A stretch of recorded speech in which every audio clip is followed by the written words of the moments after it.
We all know that my Republican colleagues have a weird fetish with dictators or wannabe dictators.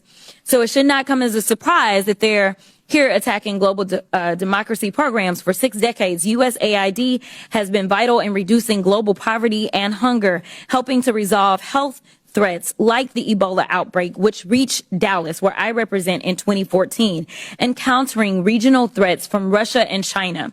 Not only is pro-Putin President Trump threatening economic warfare against our closest allies and partners, he's also defying a court order to release billions of dollars in U.S. foreign aid.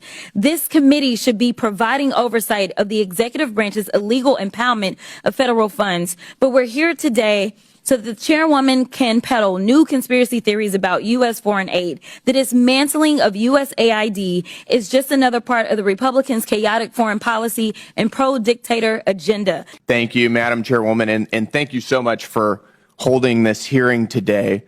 We've heard throughout this hearing a bit more of the same shrill calumny against President Trump, but I am happy that a few of our colleagues did concede that we need more oversight and auditing of our foreign aid. I think as it relates to foreign aid, to the extent that we do engage in foreign aid, it of course should advance American strategic geopolitical interests, our commercial interests, and of course should help ameliorate major humanitarian crises. But it ought to be rooted in realism, which is a recognition that we have strategic interests abroad that we ought to advance, and it ought to be rooted in a rational conception of the way the world actually is, and not the way that some, leftist secular bureaucrat at USAID believes the world should be.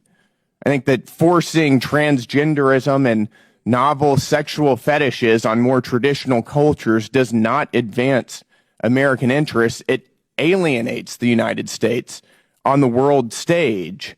We've also seen USAID money going to oppose many of our allies abroad. We've seen USAID money funding efforts to influence elections in India against Prime Minister Modi. We've seen our ally Hungarian Prime Minister Viktor Orban accusing USAID of funding left-wing media outlets that are opposing him.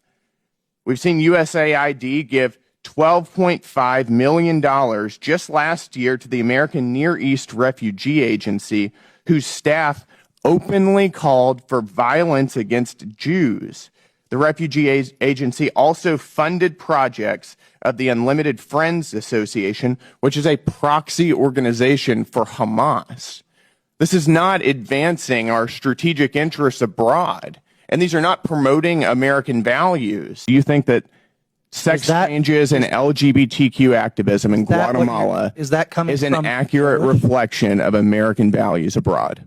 Is that a yes or no question? From Doge?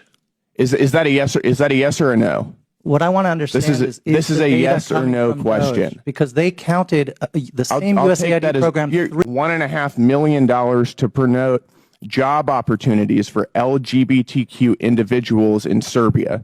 Is that a reflection of American values? Providing job opportunities for allies around the world is absolutely in the interest of the American people.